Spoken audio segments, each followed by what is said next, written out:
反派是個話癆，而我是個啞巴。為了維護鐵血形象，他只在我面前張口。今天我又被表白了，隔壁大队那個新來的女知青誇我長得俊，幹活猛，誇得我簡直顛鸾倒鳳，不知天地為何物了。顛鸾倒鳳是這麼用的嗎？是文盲。你怎麼不說話？吃醋了？不要自卑嘛。說實話，本來對你這小結巴是無感的，但你不理我的樣子真的好迷人。哎，爱了爱了。从小我就知道这個世界是一本書，而我活在一本小說裡。酒鬼爹，懦弱媽，叛逆弟弟，還有殘缺的我。可惜我不是女主，只是個連名字都不重要的路人。本以為我和主角團會毫無交集，直到8天前的那個黃昏。我跟你們說，公社那個劉主任今天早上掉進大隊後院那條臭泥溝裡了，真的，我還能騙你們幾只羊不成？那老小子平时端着個架子，非要去那条溝邊上洗手，哎，結果腳下一滑，半截身子都進去了，隔着3里地都能把狗熏得肉到手。我一個連名字都不重要的透明路人，根本不該聽到這些。聽多久了？不承認是吧？我數3下，告訴我，你剛才到底聽見幾件事了？哦，想起來了，你就是麥家那個不會說話的啞巴閨女，是叫麥穗對吧？耳朵能聽見，但是出不了聲。哈，這就好辦了。行了，你現在被我正式徵用了，以後每天下午在這個點，你必須來這片河堤聽我嘮嗑。你愛我，我愛你。被他硬生生扣在這兒當了8天的樹洞，我的耐心馬上要沒了。好了，既然咱們兩情相悅，等這波秋收完了，咱倆就去把证领了，結婚。結婚？這人胡說八道什麼呢？我不……嘰里咕嚕比划啥呢？哑巴沒關係，趕緊操近點，讓我先嘴一個定下名分。不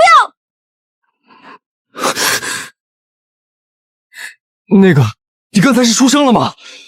剛才硬生生憋出的那一聲，扯得嗓子眼跟撕裂了一樣疼。痛！他居然沒惱羞成怒，還坐在那傻笑。這人到底受什麼刺激了？他可是書裡有名的大反派，按劇情不該去大隊找男主沈之遠的不痛快嗎？或者想法子在女主面前刷好感？到底為什麼會跑來盯着我這個啞巴？他該不會真是看上我了吧？你頭搖得跟撥浪鼓似的，在這兒嫌棄誰呢？其實我心裡還有點怕他不理我。在這個村裡，別人都把我當透明的啞巴，只有他願意和我說話。給你吃。一個破果子就想把我打發了。明天不用上工，我帶你去公社衛生院看看。那都是老毛病了，怎麼可能治好？而且家裡根本不可能給我掏錢看病。必須去！既然你沒徹底啞，那就能治。不許不許，這事我定了。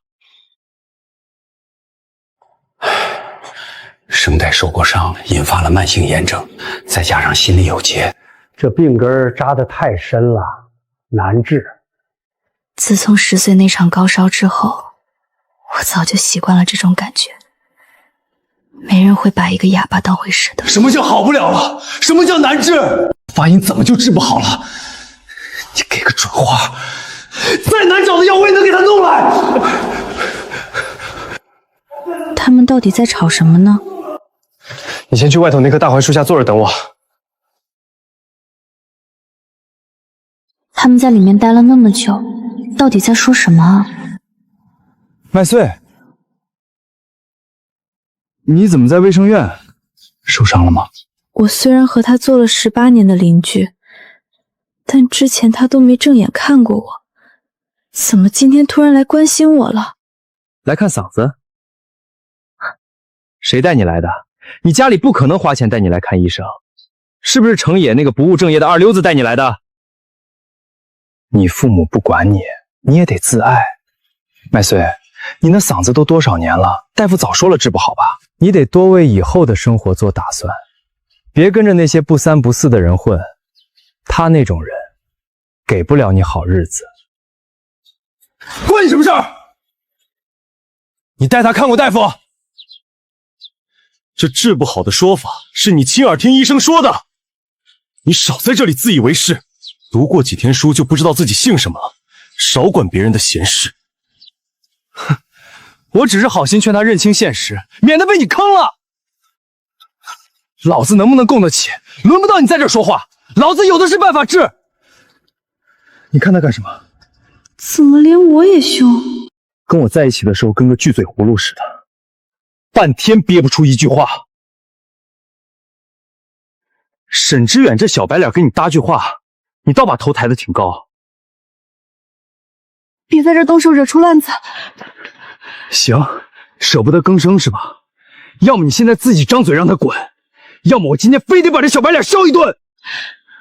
你選一個。不就是說話嗎？為什麼每個人都要欺負我發不出聲音？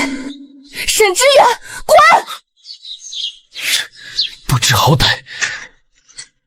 終於走了。憋了這麼久不吭聲，好不容易張一次嘴，居然是喊那小白臉的名字。哼，你還真會挑人。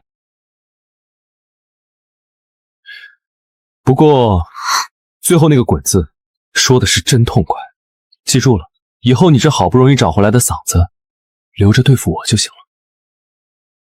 再碰見這種碍眼的，半個字都別賞給他。哼，直接躲我身後，不然我心裡不痛快。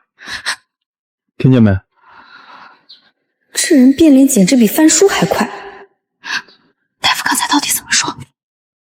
能治，不過老大夫說了，這過程有點複雜，得天天刺激着治，慢慢就通了。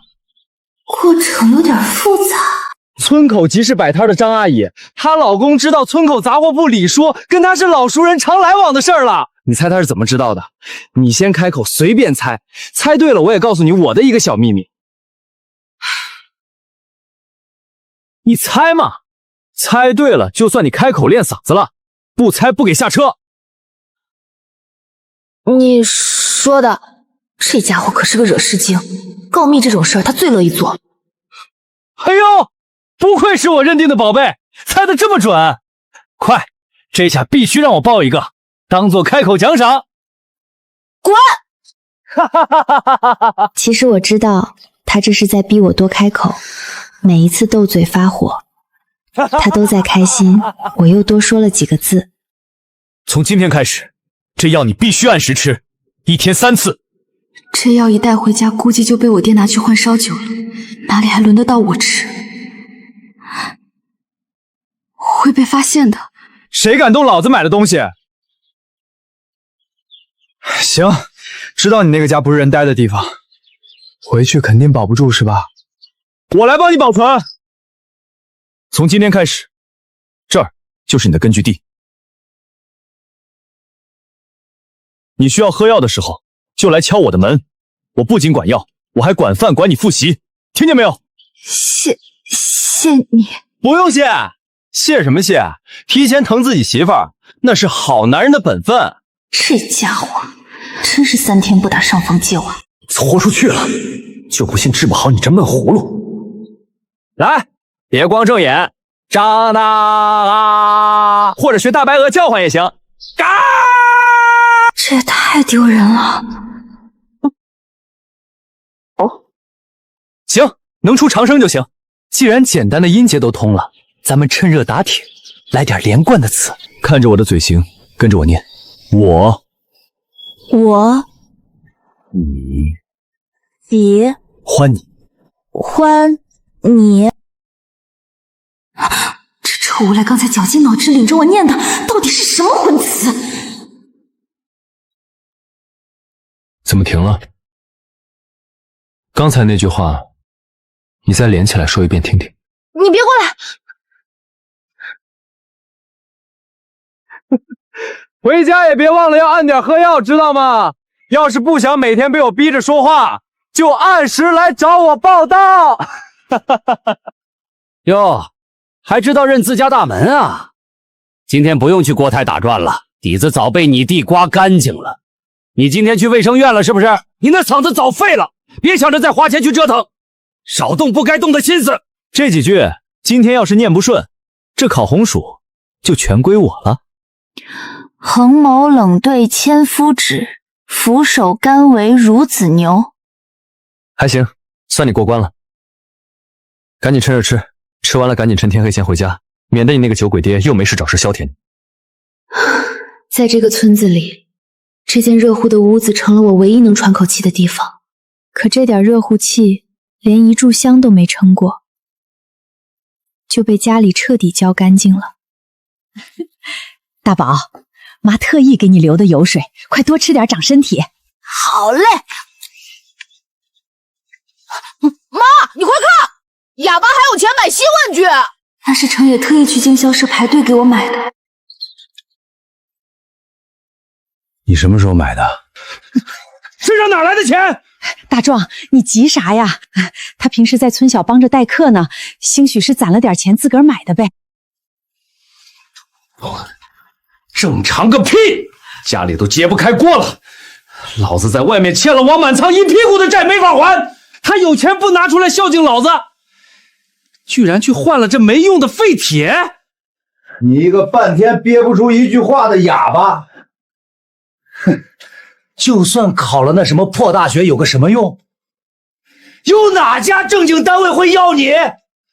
簡直是浪費家裡的糧食！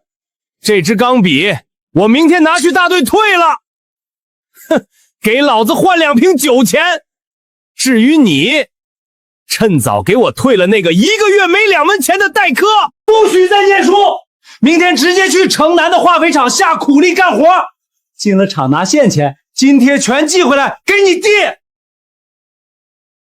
如果今天這一步退了，他轉頭就能把幾百塊彩禮揣進腰包，把我推進哪個火坑裡。我不是啞巴。你剛才回嘴了？你會順溜說話了？老子是幻聽了吧？你沒幻聽，我會說話了，所以我絕不會退學，我也不會進廠，我要考大學。你這死丫頭原來一直在背着老子裝啞巴，早知道你心野了，老子就該趁早把你嫁出去換錢。你還反了天了，教了2天破書，翅膀就硬得想脫繭了。大學你想都別想，就算死，就算離開這個家，我也要讀出去。反了你了，老子今天就打爛你這賠錢貨的嘴。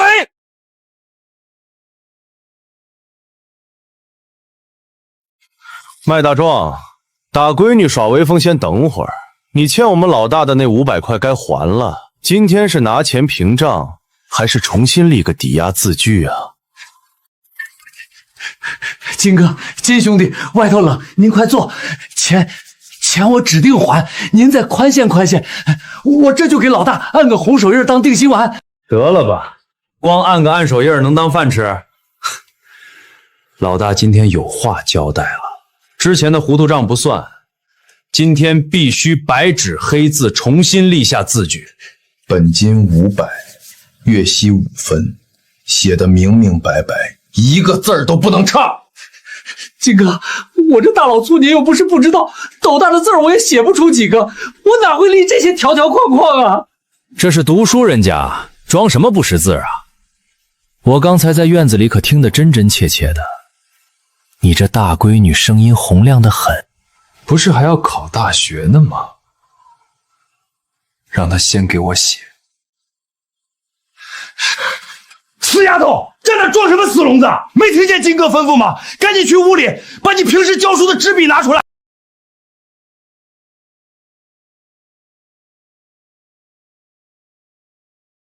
趕緊寫，磨磨蹭蹭的。本金多少？500塊，一筆一畫寫上，欠王滿倉500。利息幾分？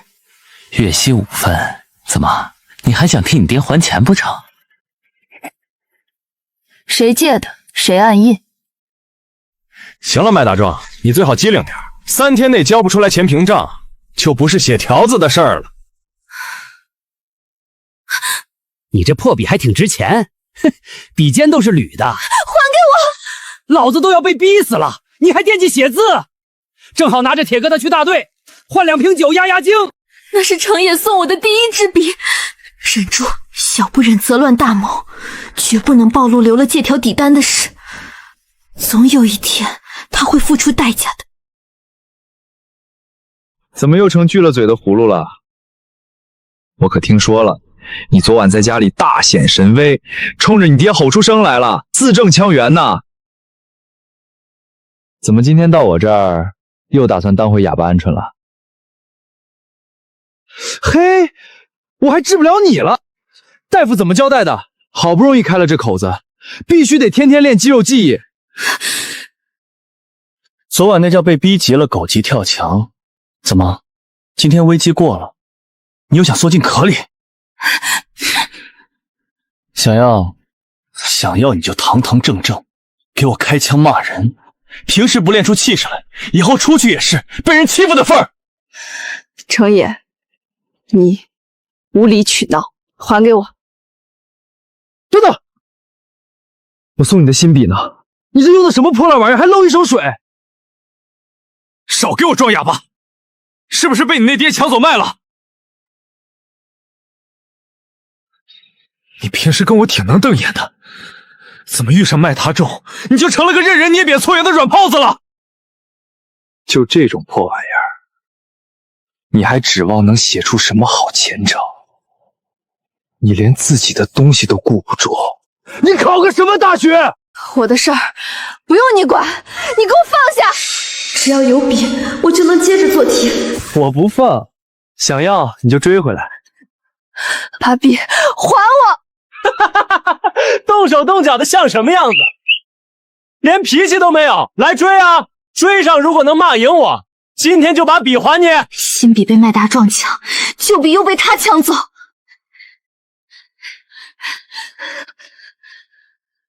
哎呦，那不是麥大壯家的結巴閨女嗎？怎麼滿頭大汗追着程野跑，真不要命啊！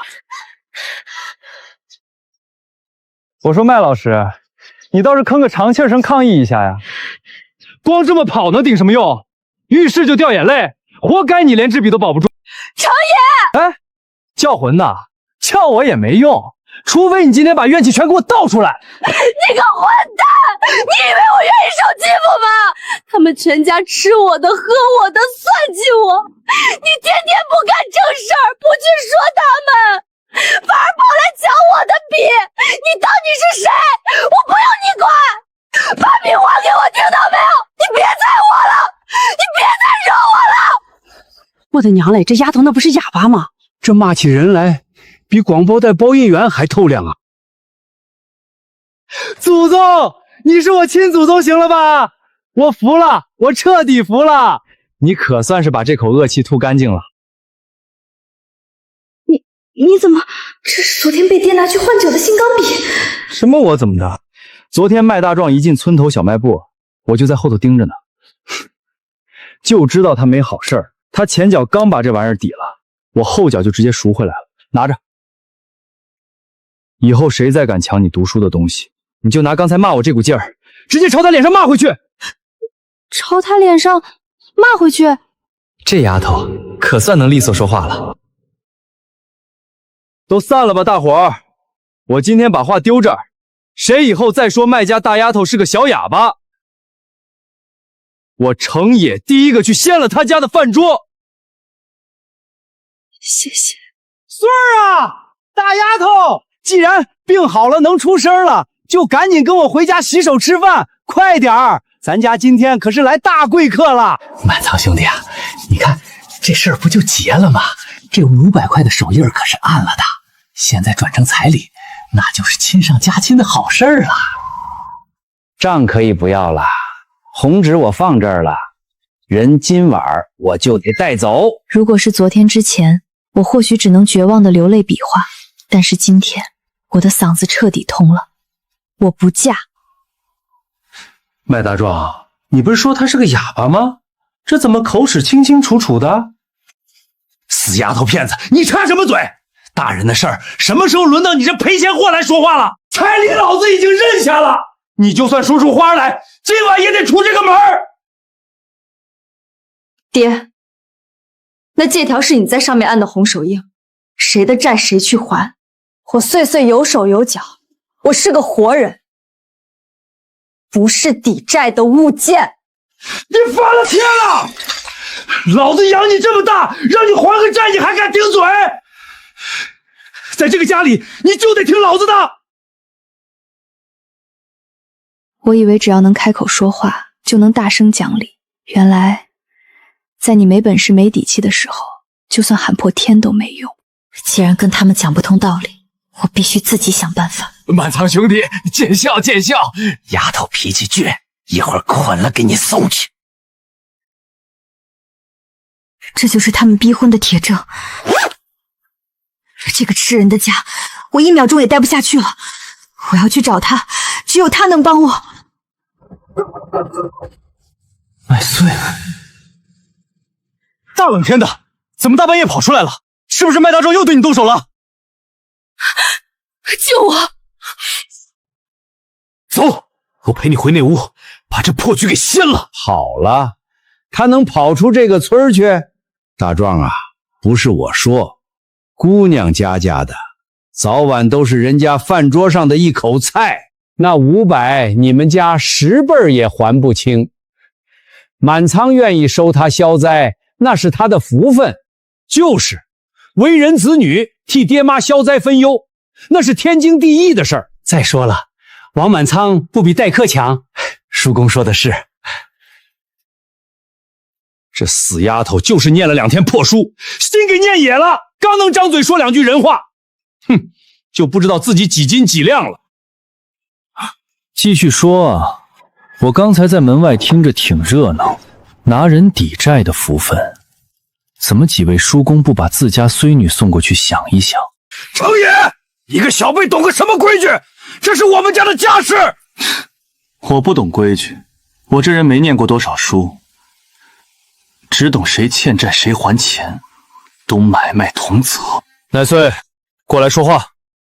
我不去抵賬，這筆黑心錢我死也不認。你今天為了去平那500塊錢的高利貸，鐵了心要把我嫁給王滿倉。你生我養我，今天這事兒一出，咱倆就算兩清了。從今往後，我不吃麥家的一口飯，不踏這個門檻。我是考學還是餓死，都不用你管。你個白眼狼，沒有老子給你飯吃，你早餓死在雪地裡了。你既然不認這個爹，從今天起，你給我滾出這個家，永遠別再回來。這就不用你操心了，不用送。丫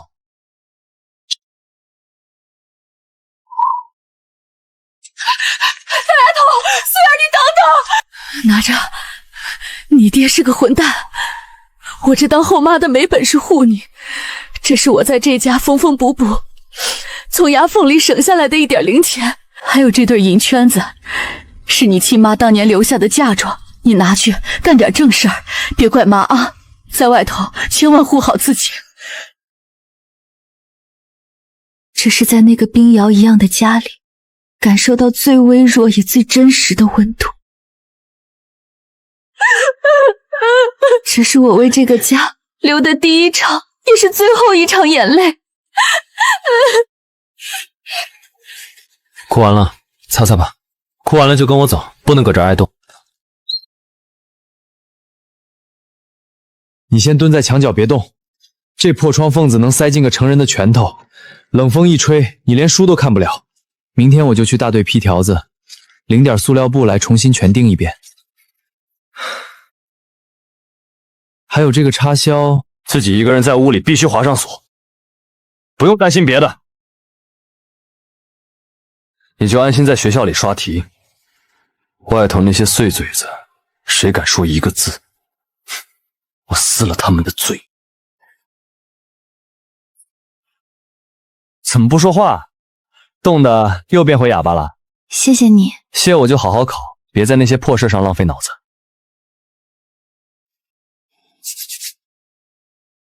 你這屋裡怎麼一點熱乎氣兒都沒有？大門衛的煤棚子怎麼掛鎖了？大隊放寒假，後勤不供煤了，那剩下的半塊煤，我得留到下半夜點。夜裡太冷，要是手拿不住筆，卷子就沒法寫了。你那半塊破煤球算什麼寶貝？行了，別硬撐了。隔壁紅旗大隊有個教化廠供銷點，明天一早我就趕3輪車去，弄一包好炭塊回來，直接給你把這破屋子燒得能穿單衣。我不用，我不想欠你太多。少廢話！哼，老子送你的東西還能要回去的。明天你要是敢不收我的煤，我就直接坐在這破屋裡跟你一塊挨凍。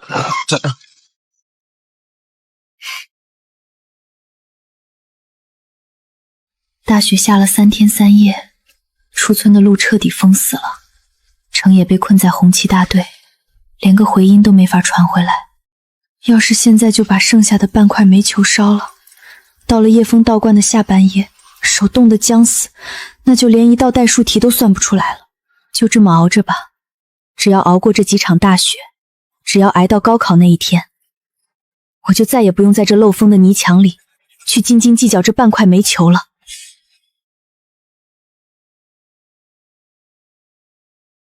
最後剩下的半塊煤也報廢了，最後一點熱乎氣徹底斷了。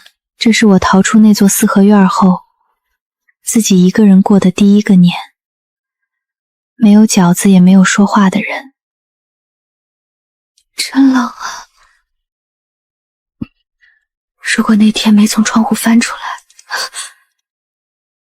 我肯定已經被逼着做不願意的事了。我寧可在這漏風的柴房裡凍着，也絕不去吃他們的年夜飯。麥穗，這點冷算什麼？你得撐住。我滿倉的狗腿子找上門了，還是黑心爹來抓我回去？誰在外面？別裝神弄鬼！我們這有鐵鍬，敢撞门試試？是什麼事？開門！外頭凍死人了，你知不知道？是程野。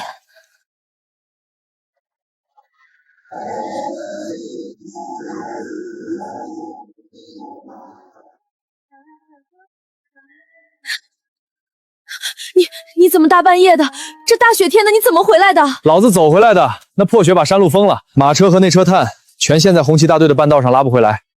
我一想，你這破屋裡連個火星子都沒有，就自己装了幾塊好炭，趟着齐大腿深的雪翻山趟回來的。哭什麼？不管你信不信，我是奉着10里8鄉第一婦女主任，也就是我親娘的懿旨來的。我剛趕到家，飯都沒吃上一口，在桌上提了一嘴你這斷了煤。我娘一聽當場火了，她從鍋裡拎出這半扇肉和白面掛我身上，拿扫帚直接把我從堂屋裡轟了出來。她說我要是不來，我就不配当程家的人。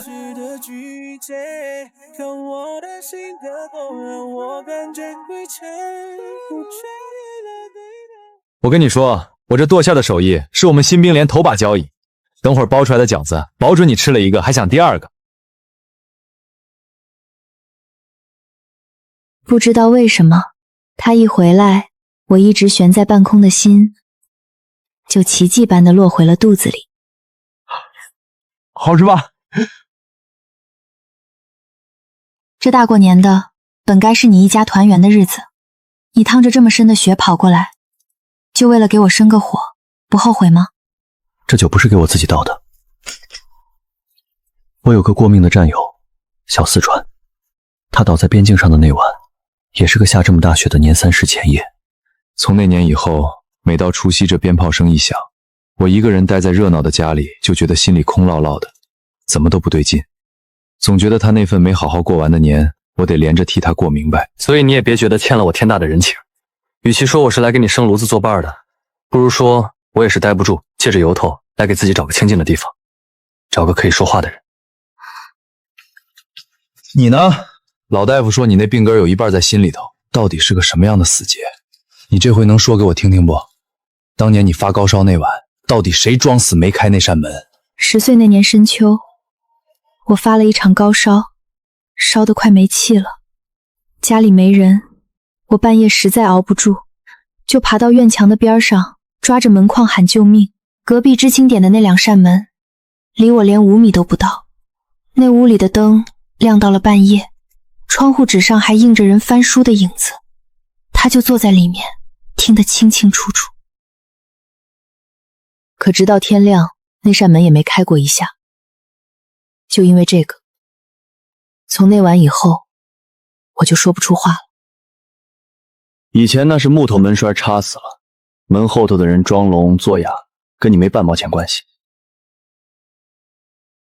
以後不用憋着，不管肚子裡是有火還是有委屈，你只管大聲喊出來。不管多遠，只要你肯喊，我肯定應。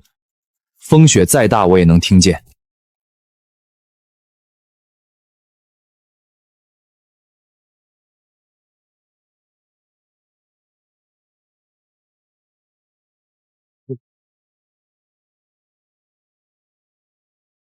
天老爺啊！大年初一的，早啊，去那邊玩，腳底下動靜放輕點。你們麥老師昨晚看書熬得晚，還得補覺呢。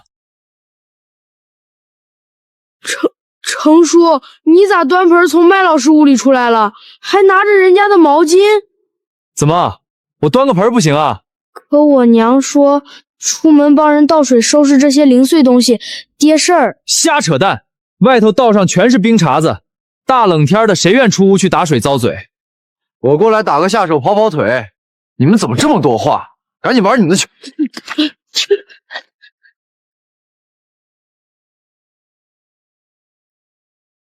聽說了沒？昨晚除夕夜有個小伙子是翻牆進的學校柴房。我還聽說他端了人家的水盆呢。你說那麦家的大閨女平時悶聲不響的，怎麼大半夜把那程爺使喚得像個跟班的長工？孤男寡女的，這下確實容易讓人誤會了。張大嬸，您這是去前面串門啊？啊，是啊，程爺，你這是……對，我這不是閒着也是閒着嗎？你們麥老師得準備參加高考，這是咱們村的大事兒。我就這把子笨力氣，過來給他搭把手，順帶把這爛窗框修修。那你大年初天下半夜，那還不是因為我上趕着倒貼嗎？就麥穗這種知書達理又有腦子的姑娘，我不趕緊趁着大過年的獻個殷勤，等人家將來真考上大學出去了，身邊哪還有我站腳的地方？哎呦，太陽打西邊出來了，程爺鬧半天人家還沒點頭，是你上趕着追啊？怎麼就不能追了？丟人嗎？好女百家求，他要是一直不鬆口，我就是天天搁這掃院子也是應該的。都行了，散了吧，少在這耽誤我幹活正表現。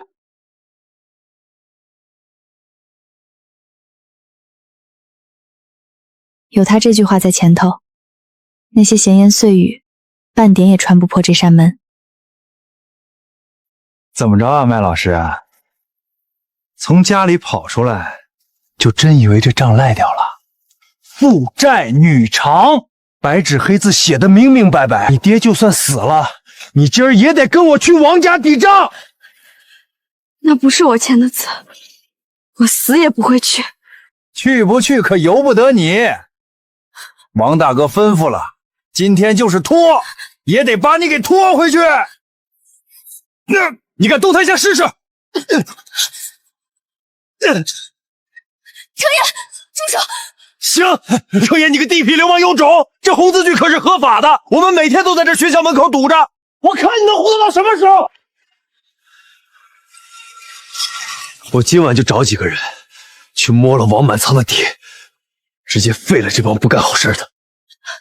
不行，違法亂紀的事咱不幹。爺哥，桂蘭嬸子讓我過來傳緊急口信了。嬸子說她聽說王家的人來鬧事了，她傳下話了，說明天大清早讓麥穗自己單獨去一趟你們程家。嬸子還說了，程爺，你明天就算天塌下來，也絕對不能跟着去添亂。這回真完了，我親娘，整個公社嘴皮子最狠的婦女主任，明天這是要大擺獨門大陣，親自盤問你了。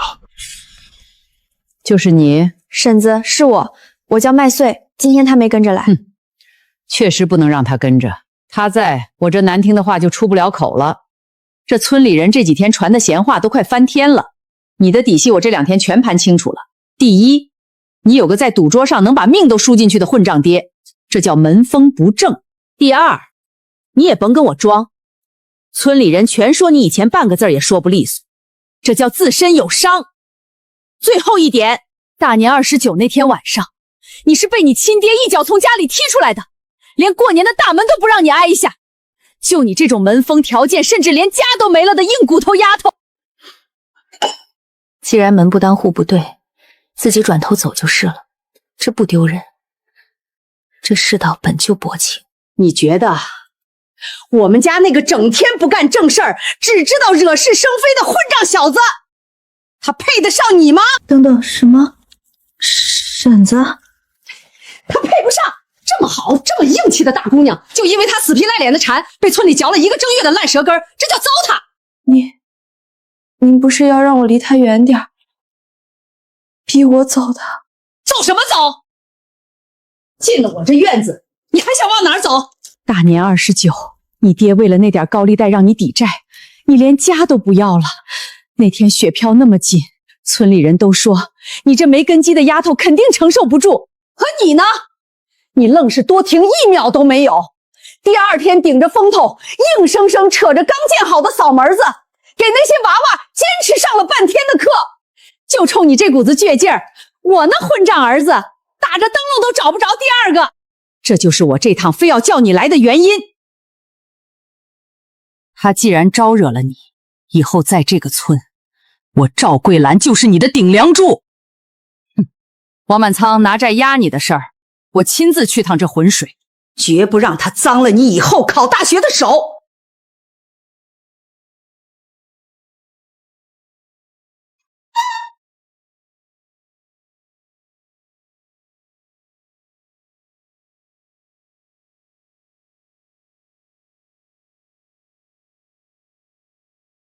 哟，赵主任，今天怎么有空往我这院里跑？王满仓，我今天不是来走人情的，我是来跟你断官司的。主任，我一向守着本分，您敲的这是哪门子规矩？听说麦大壮那闺女从家里跑了以后，你这2天还让人拿着那张红纸条子在村小附近晃悠，你想凭着一张按了手印的破红纸去学校收人？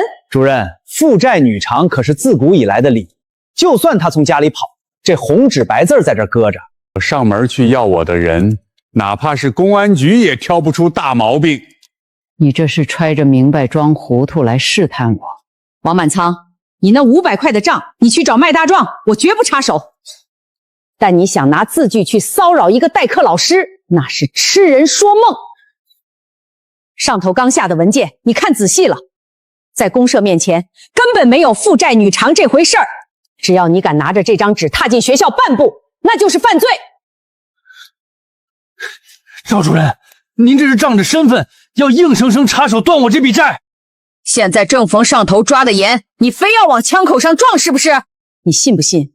只要你敢動他半根手指頭，我明天一早就能帶着治安聯峰專員來查你的財務老底，到時候你那些家產統統都得被當作證物查抄充公。拿500塊去換被徹查拘禁，不划算。算你狠，趙主任，我認栽。從今天起，麥穗這丫頭我保着了，你若是再敢去惹她，就是明着跟我趙桂蘭過不去。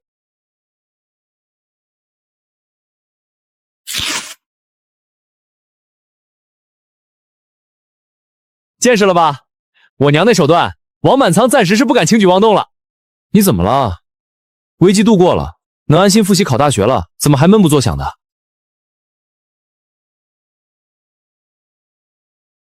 這2年代課的時候，有些村頭那些不識字的社長總喜歡叫我去寫些字。文書去工商交過多少批農藥，麥大壯跟王滿倉過手過多少筆流水。我字寫的沒那麼好，但我記性好，每一筆被他們吞走，我都偷留了底單。除了第1天的那張印泥借據。不急，你先幫我打聽清這些錢被送去了哪裡。等我這半年的考學結束了，打完了最後一場硬仗，我親自去縣裡扒了他們這層地，去算這個總賬。娘，你怎麼過來了？怎麼，我來看看我未過門的兒媳婦還不成？滾一邊去！你在外頭站崗。麥丫頭，你跟我進屋，嬸子有話單跟你說。拿着，塞內兜裡。嬸子，這不是村頭小麥套分紅的公分現錢折子嗎？我不能要，必須拿出來。上頭蓋了公章，寫的是你麥穗一個人的大名。這錢連程爺也動不了。嬸子，這太多了。聽我把話說明白，這不是彩禮，這是給你留的活路。女人这輩子難熬，你爹是不指望了。往後哪天我那混賬兒子要是混蛋瞎了眼，對不起你，你有這筆錢握在手裡，走到哪兒都餓不着，更不用求任何人低頭。聽懂沒有？這是你的退路。娘，這還沒成媳婦呢，怎麼就教唆着留這種心眼往我心窩子上遞刀子呢？少打岔，去把日曆翻翻，看看3月16的日子移不移動酒席。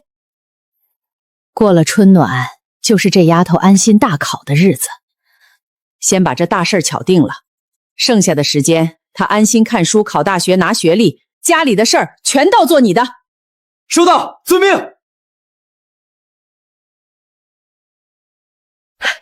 麦老师，大消息！公社刚好来了知青办的回城蓋章文件了，头一批重点回城的人名里，那个沈志远批下去了。沈志远下个月就要回城去机關報到了，但他讓我給你帶句話。他說走之前，明天晚上一定要在河堤放羊那地方見你這最後一面，就只一次。麥穗，沈大哥讓我千萬帶到一句話，他要告訴你一個天大的真相，說什麼你不去一定會後悔的。他說再不說，恐怕沒有機會了。你想說什麼，抓緊說吧。風大，我家裡人還等着我。你還真把自己當成家的人了，麥穗，你醒醒吧！你根本不知道這個世界的真相。什麼真相？是你回城馬上要定高枝了，還是你覺得我這種人不配站在這裡跟你說話？不是，都不是。這個世界其實是一本書，而我是這本書裡的主角。至於那個程野，他是個最終沒什麼好下場的反派。說完了嗎？你大半夜把我叫到這風口裡，就是為了給我講這種瘋話？你不信？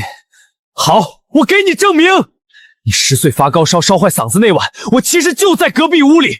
我聽見你聲嘶力竭的喊救命了，聽得清清楚楚，但我沒有去開門。然後呢？因為書裡根本沒寫我要去救你。你在這本書裡只是個連名字都沒記好的炮灰路人，路人就該有路人的命。那個老天爺定好的台本裡，我沒有開門，那是劇情的安排限制了我，怪不得我啊。沈之遠，你其實就是個懦夫。你別拿什麼劇情、什麼老天爺來當你的遮羞布了。你胡說什麼？這就是命運。你要算計，你當時初來乍到，怕大半夜去管一個發高燒的死活會惹上麻煩，怕花了你兜裡的錢，怕牽連你的名聲，所以你選擇了拴上那道門栓。那是你骨子裡的冷血，跟書有什麼關係？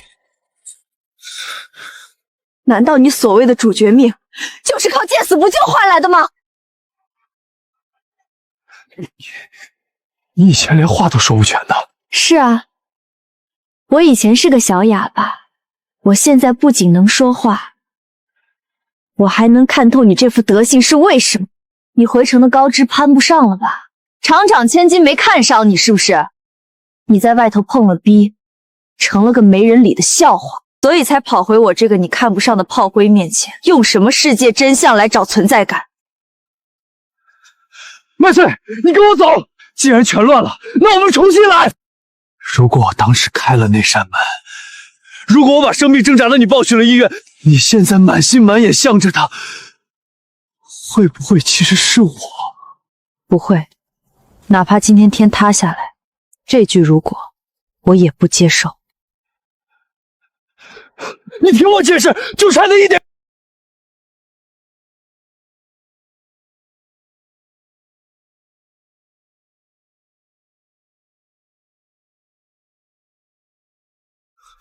程野，他的如果在這兒呢，你算個什麼東西，也敢跑到他面前來提如果？你粗鄙！這是命中注定的劇情，一個不分黑白的反派，你根本不懂命運。去他的命運！老子今天教教你什麼是規矩。他高燒燒壞嗓子，是自己硬扛過來的。他天天被人欺負，是一字一句自己把聲音練回來的。他在這個吃人的家裡，是自己大雪天拎着箱子走出來的。他這一條命，這一條路，全是他自己一步一個腳印掙出來的。你這種躲在門縫後面裝死的人，就算重來1萬次，也不配跟他沾上一點邊。滾！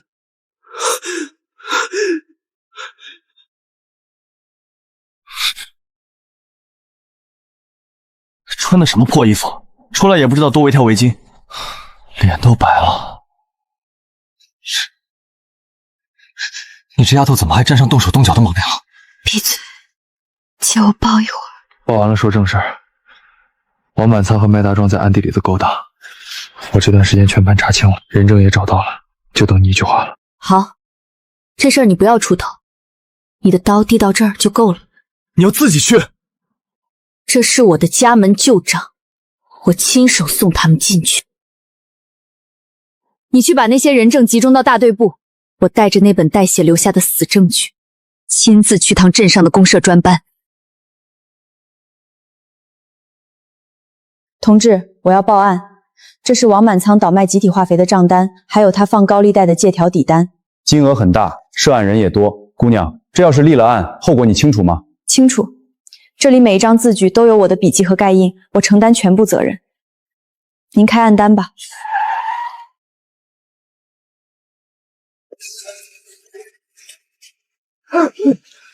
冤枉啊！我都是跟着瞎鬧的，我沒幹啥事兒啊！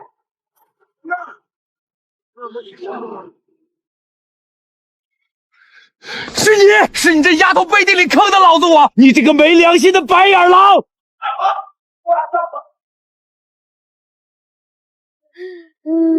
車走遠了，你要是心裡有氣，現在罵我兩句也行。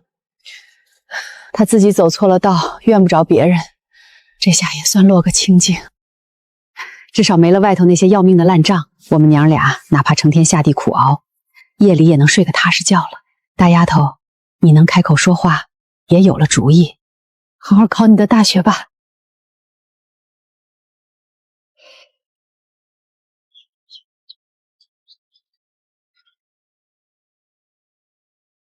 上頭的障礙清理乾淨了，這張是高考準考證，照片我給你貼好了，接下來去打你自己的仗。嘿嘿，我說大兄弟，你這是送弟弟還是送妹妹來考啊？都不是，我送媳婦兒呢。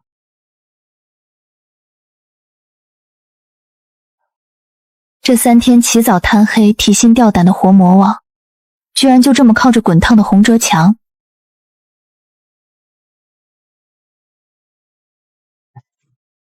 交卷了是不是？在那牆上靠一下午，你也不嫌燙得慌，趕緊擦擦那一腦門子的汗，這會兒外邊比考場裡頭還悶。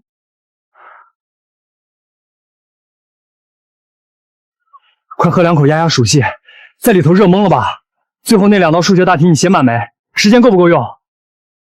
管他寫沒寫滿，咱能順順利利考完就成了。要是落榜了也沒事兒，明兒我就去公社跑腿，把大隊那個荒着的養殖場去承包下來，以後我出力，你在家專門給我當管賬的老闆娘，我照樣能風風光光養你一輩子。胡說什麼？你才是落榜的老闆娘，給我閉上你這烏鴉嘴！你剛才說啥？我說你是個烏鴉嘴。前頭那半句呢？我就知道，這麼一長串的話，連半點磕巴都沒有。我媳婦這嗓子的病，算是徹徹底底好了。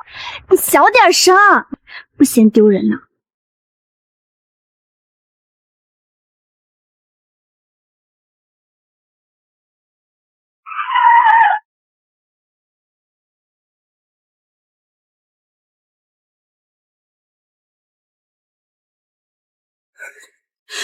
要命了，老李！大白天的，你被狗撵了，骑這麼快！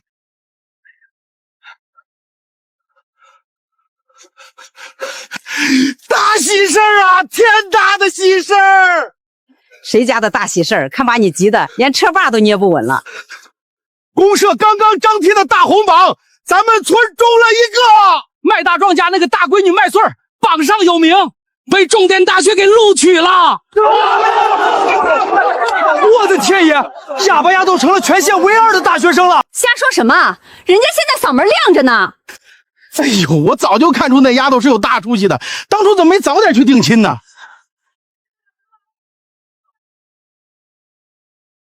我看你們誰還敢惦記？那是老子早就定下的媳婦兒，老子今天就把話放在這兒，過2天老子要在這賣場擺上整整8桌大喜，全村發大白兔喜糖，把他風風光光娶進門。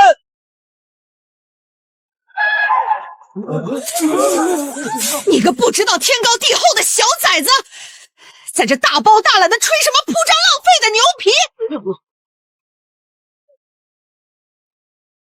娘，亲娘，我这不是为了吓唬他们。话赶话吹大了吗？别打臉！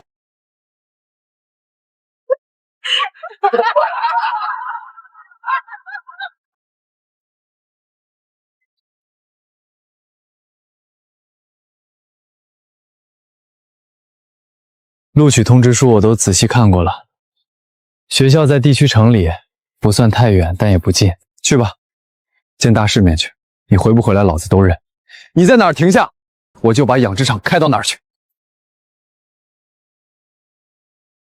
程野，我要回來。這外面的路我趟平了，我要帶着文憑回來，在這片破麥塘上起一所真正的不漏風的紅磚村小。我要當這10里8鄉第1任女校長。成，你說幹啥咱就幹啥。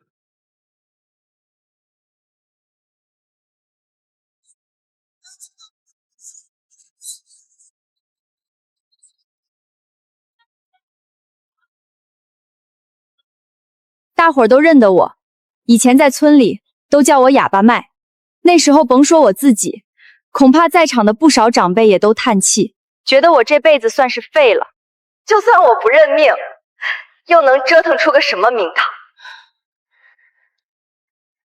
但今天我站在這兒，不是為了說我以前多不容易，我就是想借着建起的新學校，告訴底下所有站着的孩子，只要你們自己敢大大方方的張嘴說話，這世上就沒有誰能不讓你們出聲。說得好！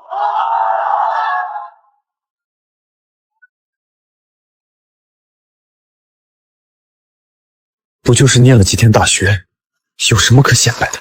哎呦，我當時誰擱這冒酸水呢？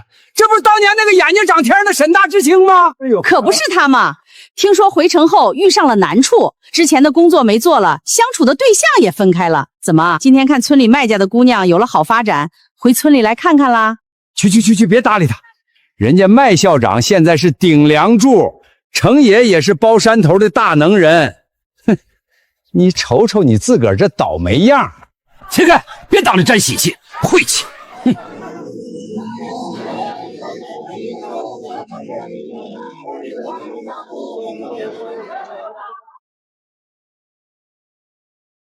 我跟你們幾頭笨羊說，今天台上拿喇叭喊話的大校長，那是我程野明媒正娶的媳婦兒，你們聽見沒有？跟幾頭羊顯擺什麼呢？他們能聽懂你的話？我那不是在家憋的嗎？你說你這剛拿了文憑回來，就被大隊抬上去當校長。唉，以後天天忙着管10里8鄉的娃娃認字看書，我這正牌大當家的，反倒被冷落成後勤老媽子了。這買賣我可是虧大發了。